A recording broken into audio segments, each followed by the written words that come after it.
Michael said, I'm Helen Herrick with MBH Architects. We're a full-service architecture firm with 5 offices, 3 in the US and 2 in India.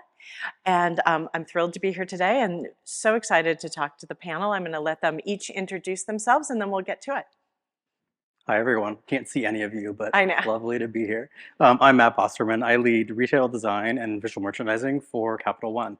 And what that means for us is my team leads both the design of our new cafe network as well as renovations of our existing cafe network. And then the other half of my team leads, for those of you who might come from retail backgrounds, traditionally, retail visual merchandising, which for us means how do you tell compelling product stories inside of cafes for products that are not tangible. Right, so I'm Gina Hermida. I work for RBC. I lead the global design team. We have both workplace and retail under our wings, and we have an in-house team that does a great job for retail. You have like beautiful pictures running on the background from the in-house team, and we also work on the workplace side with external partners. Vikas Srivastrava. I'm with Fifth Third Bank. I lead the retail design program for them.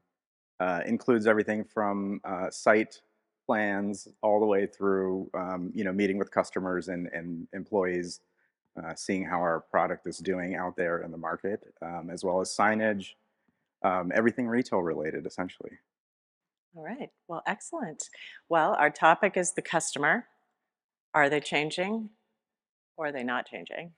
We'll cover that today. I'm going to start with you, Vikas, because you started your career working in a branch. So I feel like you have great perspective on, is the customer really changing?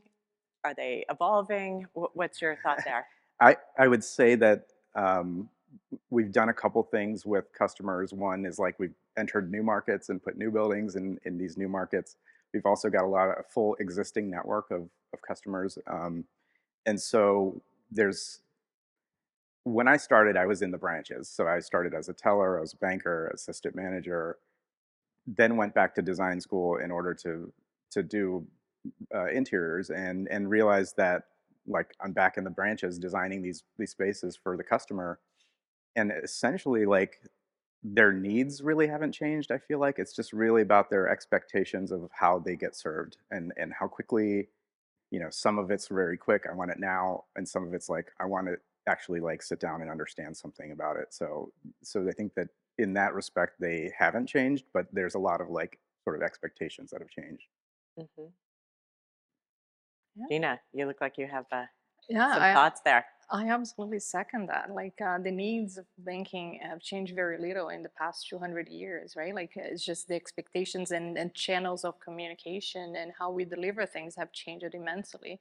And with that, the expectations on how we address those needs. But the client, it's very much the same. It's a complicated topic. There is anxiety around finances and all that. And it's just making sure that we're in par with where our clients are, including diversity and inclusion, which is something that's very recent.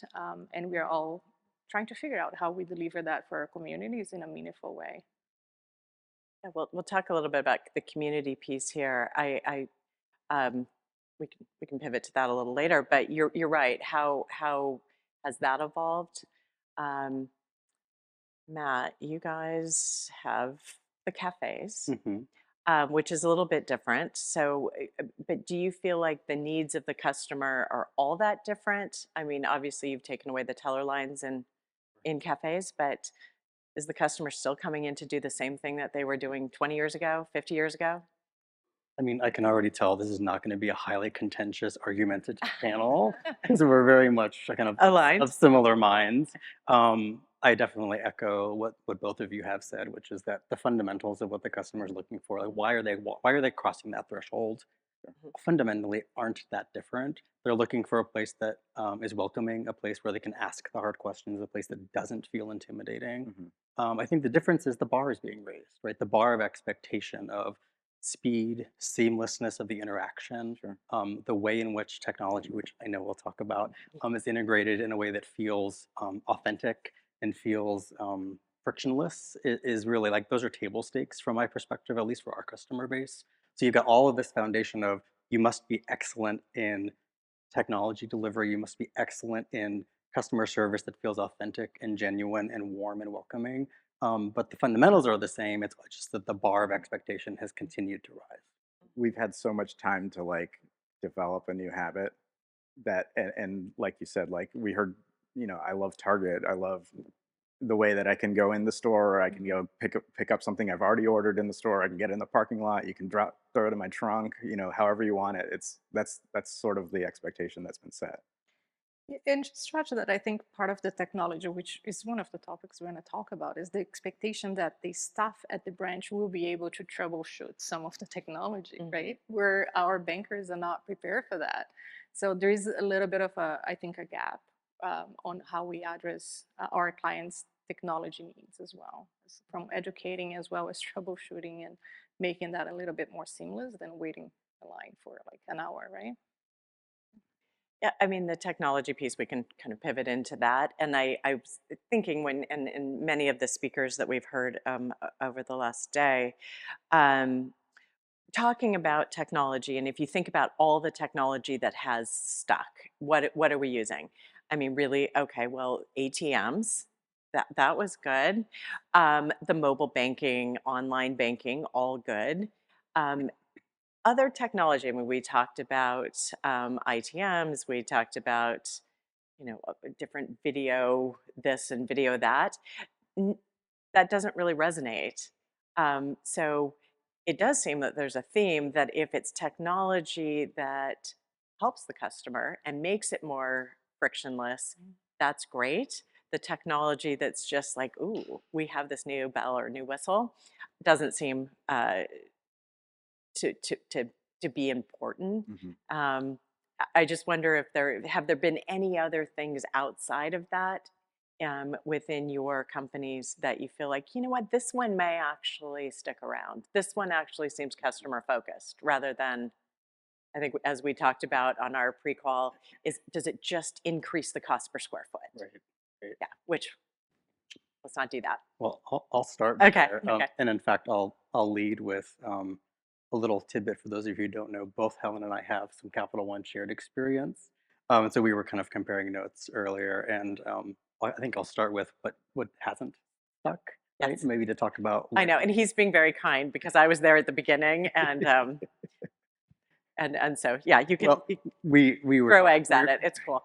We were talking, which is I'm sure was not Helen's brainchild, but I did not dream it up. You're right. I didn't say I'm going to add so much technology. But we were talking about this example that was in early days Capital One cafes, which we called Explorer screens, which essentially the idea was it was this large format screen that was entirely interactive. The customer could play games on it in a way initially just to kind of like get them comfortable with the use of technology. Then they could explore our product offerings. And the challenge is the environment wasn't conducive to what we were trying to accomplish, which was educate, inform, and inspire our customers around our product offering. But they were doing it in a very public space, in a place where they felt like there was no intimacy or privacy or the ability to kind of really absorb the information. And so fast forward 10 years later, we don't have Explorer screens in our cafes any longer. But I think the way that we've evolved the use of technology in our spaces, and I can think of a couple of examples of things that I think are sticky, as we say at Capital One, will resonate and last over time, are the things that are seamless. Like the way we think about use of technology is it's not something that's in your face. It's just part of the overall journey, and you almost don't even realize it's happening. But when you walk away, you recognize that was a really great experience. And so one example, which candidly is probably fairly specific to the Capital One cafe environment, is I walk in, I buy a cup of coffee. The person serving me automatically knows that I have a Capital One credit card, and so they accommodate my 50% discount without asking, and they don't ask my name. And at the end, they bring you your cup and they call your name because they've caught it from your credit card, right? So it's very seamless and easy. But another example is something that I think is maybe more universal, which is I think about something we launched earlier this year, which is a tool so I'll back up. Imagine maybe the scenario is I walk in because all the reasons we all walk into our cafes or our branches, right? I'm having some issue with one of my accounts. And our ambassador is assisting you and they've walked you through the journey and they reach a point at which they can no longer assist you. They need to bring in a call center employee to help finalize this step in the process. In the old days, what that meant was I, as the ambassador, have authenticated you as a customer. I've verified your identity. Now I'm passing you off to a call center agent. They have to re-verify your identity, and I've just wasted 5 more minutes of my time as a customer doing that all over again. That's annoying, and that's the thing you remember when you walk away, right? Now what happens is there's a virtual pass off, and so you go from ambassador to call center agent in the cafe seamlessly. There's no revalidation of identity, and they just moved you right through. You don't realize as a customer that's happening, but I think you walk away and realize, oh, that was a really easy experience. That's fantastic. Yeah, so that's interesting. I think that's a great question, right? And I'm not aware of any technology that I think it's going to be such staples such as ATMs and things of the sort that have lasted so long. But I think at RBC we have tested and tried so many different things. We had this fantastic concept store called Experience, and we had like 40 feet wide, large screen, like interactive. It was like gamification of things that, what we can do for you with your credit card and all that. Unfortunately, COVID hit shortly after opening, so we might not have, really giving a true chance for the concept. But I think at the end of the day, the client really wants to engage with the financial institution to resolve very clear needs, similar needs from 100 years ago. And if that location is not providing that to the best of its ability, it's eventually technology for the sake of technology, and it's going to die. Yeah.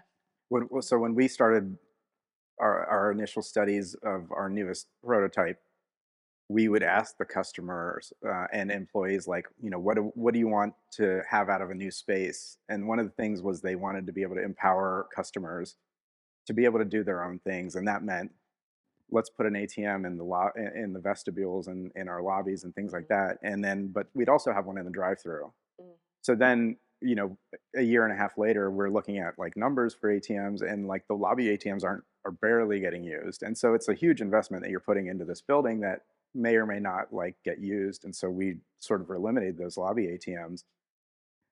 It's not that we're not trying to we just don't want it in there if you're not going to use it. I think the other thing with like video tellers and things like that is, for us, it's you physically walked your body into this space, and now we're going to tell you to go back online and do something or talk to somebody who's not even here.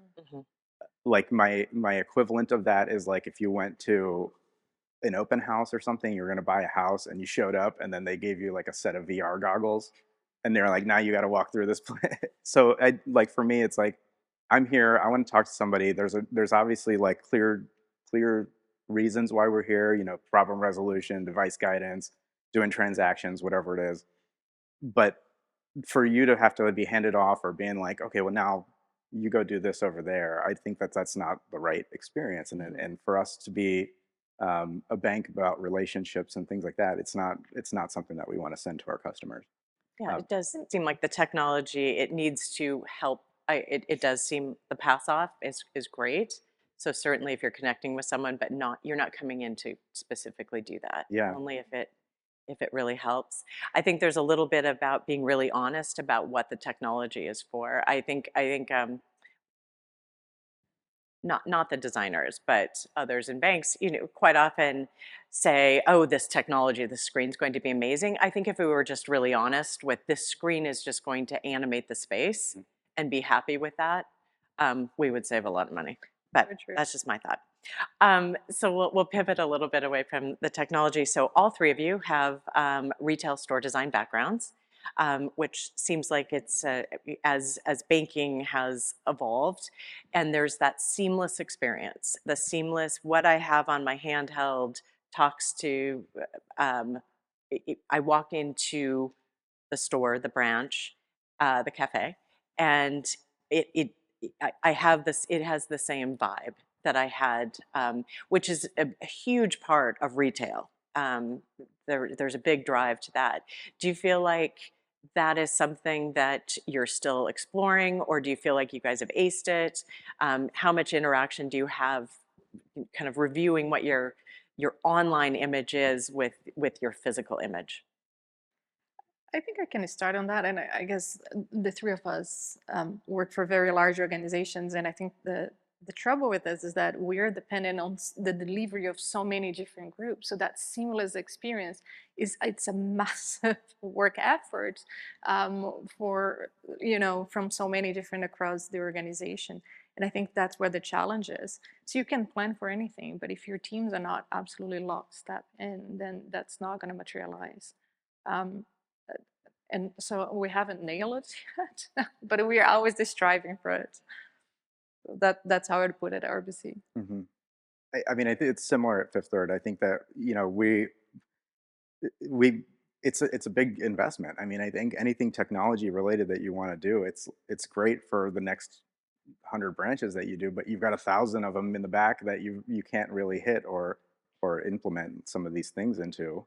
And so just trying to get whatever your challenge is here to be able to be solved inside the bank space, and then also just technology for technology's sake is like it's not helpful, right? So you go into a space with this problem, and then you're put back onto another screen to solve it. It doesn't help. So I think that we're trying to blend technology, the physical space, but also like there's a human aspect of it that we want to maintain.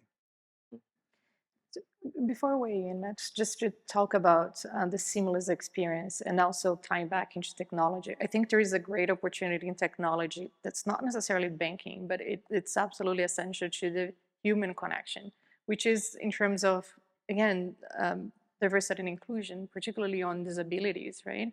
So we recently have been trying to find the ideal assisted listening device that could work in our branches. So it's a different setup than in an office where you have a contained meeting room. There is like a certain number of people. You're in a branch, you're typically in an open banking hall. It's noisier. There's so many conversations going around. So it's like, and there is an app we have been exploring for a little while, which helps people in the neurodiverse spectrum to navigate these spaces and get to whatever they need to get to. So I think there is a lack of attention and a huge potential for this sort of technology so that we can enhance the human connection. That's all we're trying to do in our branches today, right? I think that that's a fabulous use of technology that can improve that customer experience much more so than connecting with a video teller somewhere. So that's fabulous. Would love to continue to monitor that. I think we could all look into improving that. I know that the technology around that, even the ATMs and the speakers that only speak, you have to be within a very short, small area. Really fantastic. So visual merchandising, back to the retail, what is visual merchandising for a bank when there's nothing visual about it?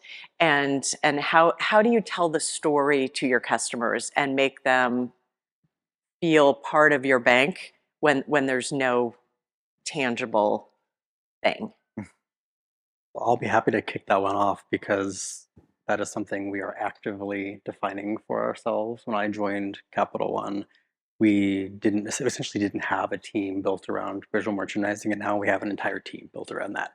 So the exciting thing is I think we're all defining that for ourselves because there is no equivalency definition of visual merchandising for intangible products, in my view. There are a few service providers, I think you could argue, are attempting to do it, but I don't think there's an obvious, like, go copy that person kind of thing. They do it well.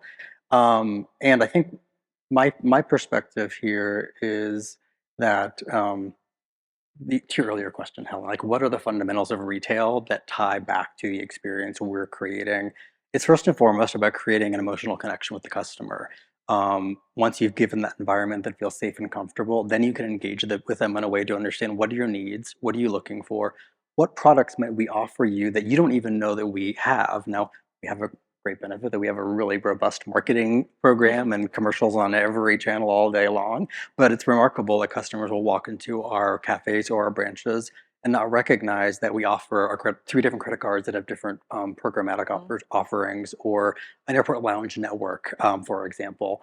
So that's something we're embarking upon, is how to tell that story inside of our cafes. And what we've done is really built out a rigorous structured program that talks through what products are we featuring over the course of a calendar year, what's that pace in which we're trying to tell that story, and then how are we doing it.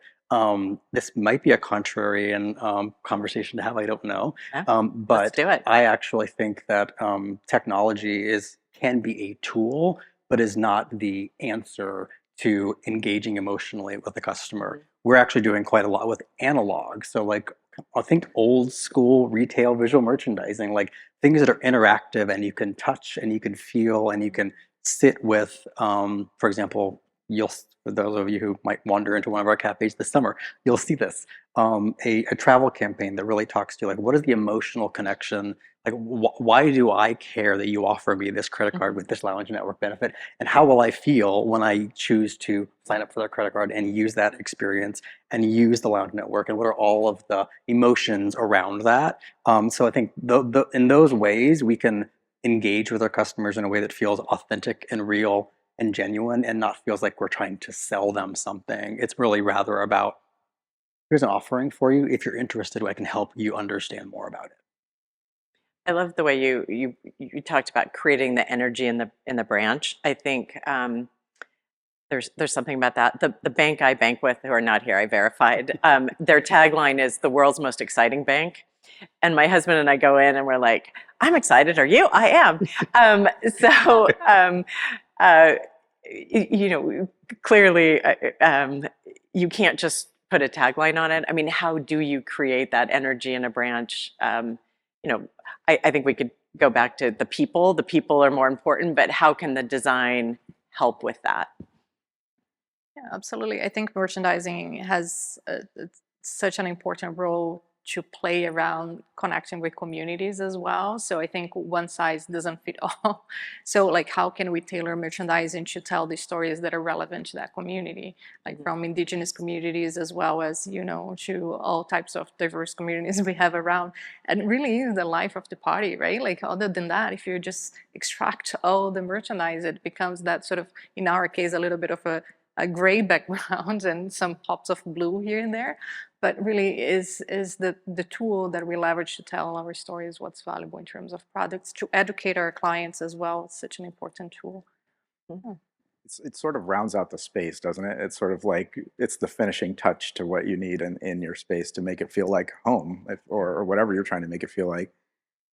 What we were doing is we were trying to come up with a way to sort of get everybody's stuff off of their desk. And I know we've talked about this and people have said it, but like, you come in and like there's nowhere for you to put anything because there's pictures of everybody's family. But then we're also trying to create these spaces that are not dedicated to people, and that you can go from here to here to here. And so now I'm sitting in this room that's not my kids, or you know, and I'm trying to have a conversation with somebody. So we're trying to like figure out ways to like even personalize your meeting room, but maybe it's something I just plug into my computer, and now all these picture frames auto populate with my own stuff versus whoever was sitting there before me. So I think we're thinking about visual merchandising in that way, but also just like things like what do you put in your library shelves, and awards that like bank teams get, and recognition. And so how do you sort of showcase that, but then put it also along like in your like choreography journey of, okay, now we've talked to you at the front door, we've understood why you're here, and now we're going to kind of give you maybe a tour of the space and kind of walk through and say, now this is, oh, this person got this award, and now you can sort of like showcase what the branch's accomplishments are and things like that, sort of getting into more of a personal level. And so that's what we're really trying to do with visual merchandising, as well as just like using our building as a billboard and things like that, like so you can see it from far away, you recognize it. I love that photo idea. Also, because everything's, you know, it's personal but standard. I know, obviously, retailers have full teams that come in and do their visual merchandising. I know we have many people here from FM teams, and I'm sure throw pillows and books drive everyone crazy. They look fantastic. The pictures look amazing. But then, fast forward 6 months, everything's kind of torn and tattered and coffee spilled all over it, all of that. I mean, do you guys have any tricks to make it seem homey without having a whole crew that's going to kind of clean it up every day? I'm eager to hear any tips.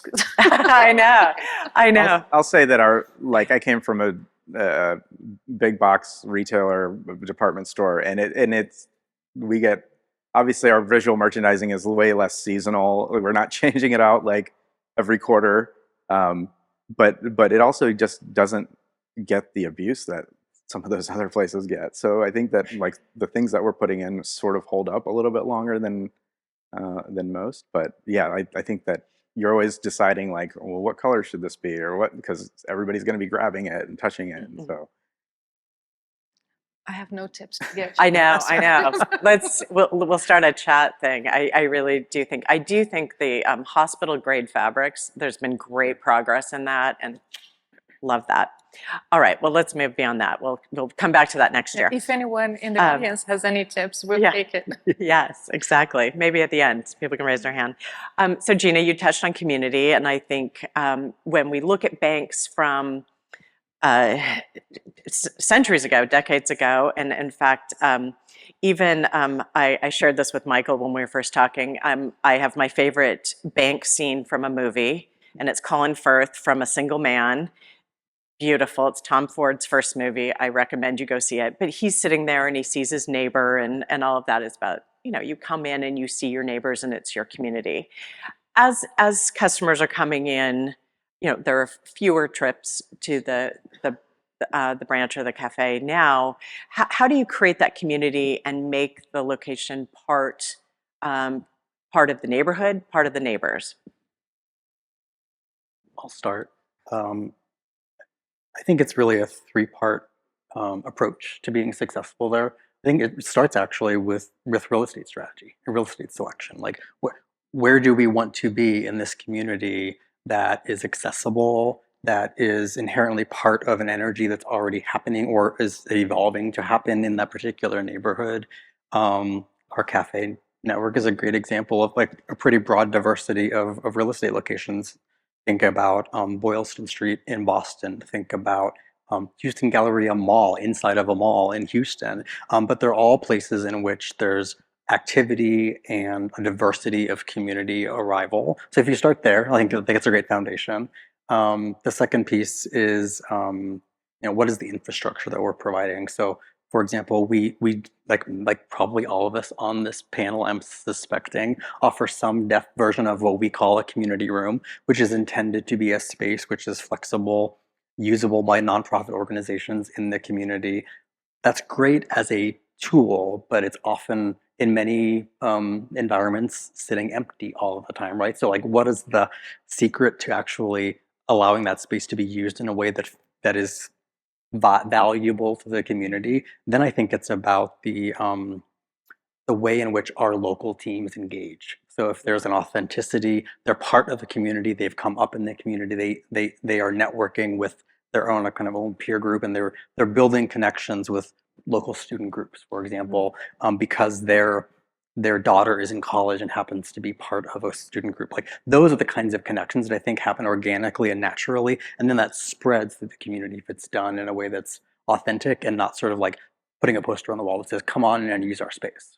Mm-hmm. Yeah. Go ahead.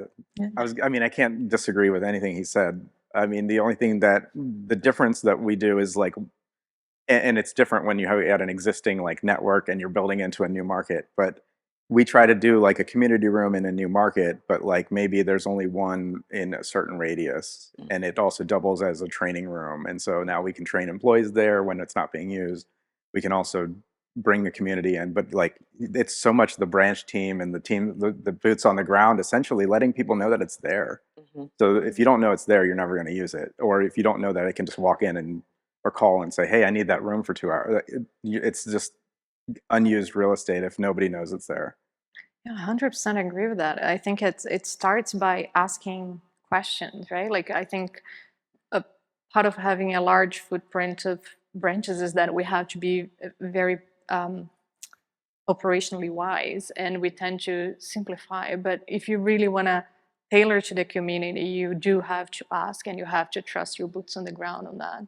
I'll give you an example. There is one of the images that's rotating there that's of our 40th floor downtown Toronto of our Royal Bank Plaza. It's where our head office is. And we just recently delivered a really interesting project there. So it's client facing, it's not branch, but we challenge ourselves on how to make that space welcoming to all. And we really wanted to engage the Indigenous communities. It's such an important topic in Canada right now. And it was such a meaningful conversation, very difficult conversation.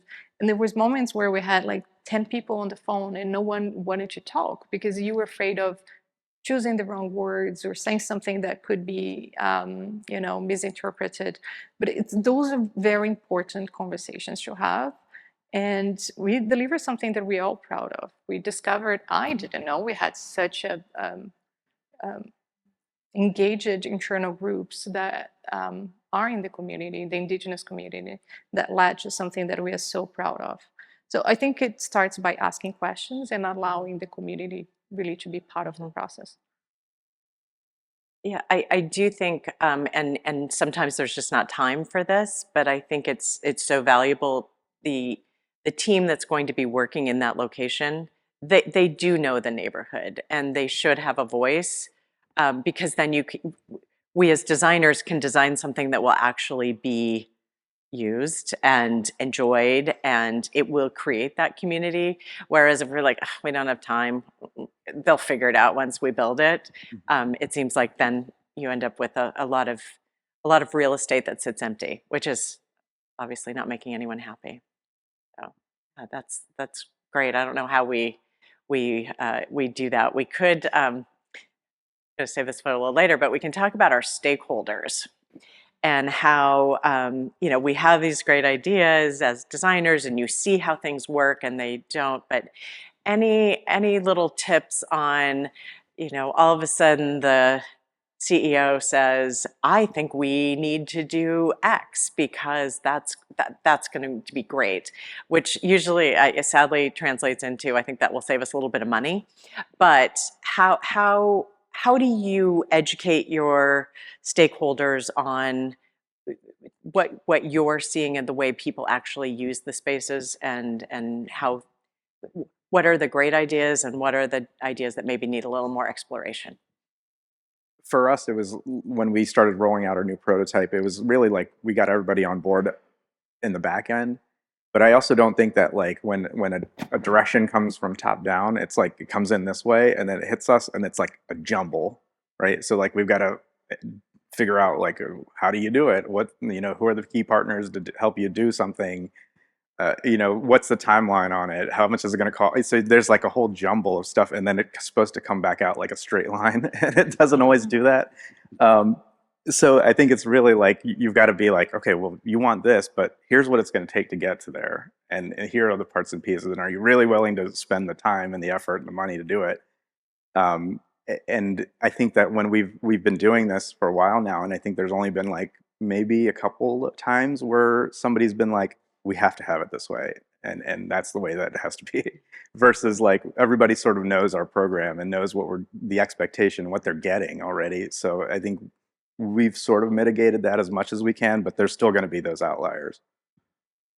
You touched on something that I think is really resonant with me, which is engaging the right partners, right? Mm-hmm. So it's like, of course, I'm sure all of our corporate cultures are very different, and the decision-making kind of process is very different, but I think there are certain things that are just fundamentals, which one of which is figuring out who are the people who actually have either informal sort of influence inside of the organization, and building the relationships with those folks and bringing them along for the journey. Because at the end, whomever this ultimate stakeholder is, if they recognize that these are the people that have been part of the process and they're aligned, I think you get the results much more quickly, Mhm. and you don't have to bring a steering committee of 75 people into a room, and then ultimately the result is sort of a very watered down version of the original idea.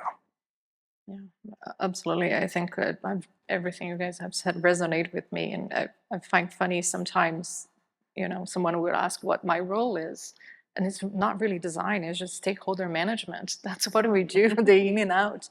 And I find that design is a tricky subject because everyone feels that they're designers at core. If you can go to Home Depot, choose your own paints and get your own pillows, so everyone has a point of view on how design should be.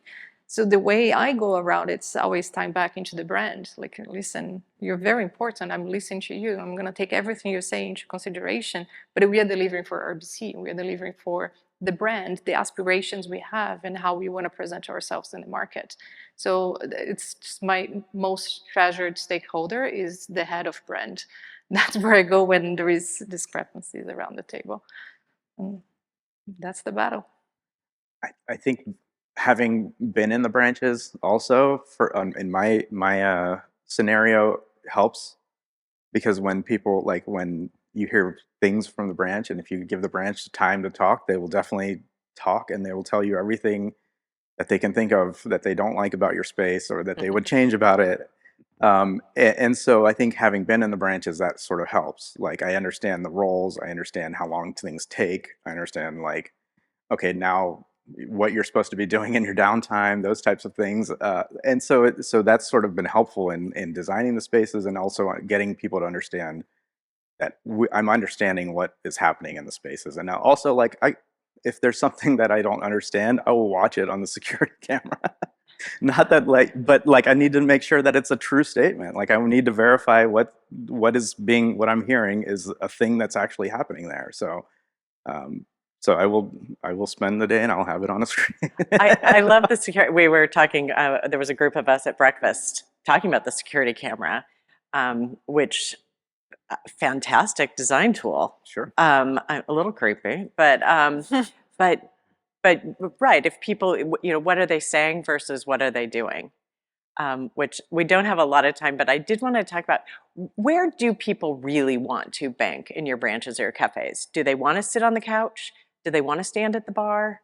Do they want to go to an office? I mean, what's your your quick take on that? Like, no one ever sits there, but it looks good. When we first started rolling out our prototype, we thought leadership thought our booths would be the least popular place, and it has been the most popular place for our teams. And you'll hear TCR integration is great, but there's all these other wires and cables and identity things that you have to have. So you're really when you say I can do this anywhere, you're really not doing it anywhere, I guess. There's limitations to all that sort of stuff. And so I think that just giving the customers opportunities to a lot of people are, depending on how old you are, depending on how much experience you've had in the branches, a lot of people are comfortable with it. But then you go to certain places and they're like, well, you're standing too close to me, and I don't like that. I have to talk louder than normal, and then you can hear what I'm talking about. So I think there's it just varies. It just depends on who you're asking. I think what I have noticed is that the best performers, the branches that are doing really well, it's where when you really go there, visit and observe, is where the staff is better able to triage the clients, to read the body language, to understand what the needs are, and take the clients to different areas depending on those needs. And in those locations, every single spot is used. Simple like that. So it's just being able to understand what your client is comfortable with. Yeah, I would echo what both of you said, which is variety is critical, because the diversity of our customers are comfortable in different scenarios. And I completely lost my train of thought on the other point, but nonetheless, yeah. I love the triage thing, though. Yeah. I mean, that's really where it is. It's let's talk real quick and figure out where you need to be, and then we'll get there. Yeah. I mean, we're almost to the end, but I think that is a great point to end on, that, it's for the customer.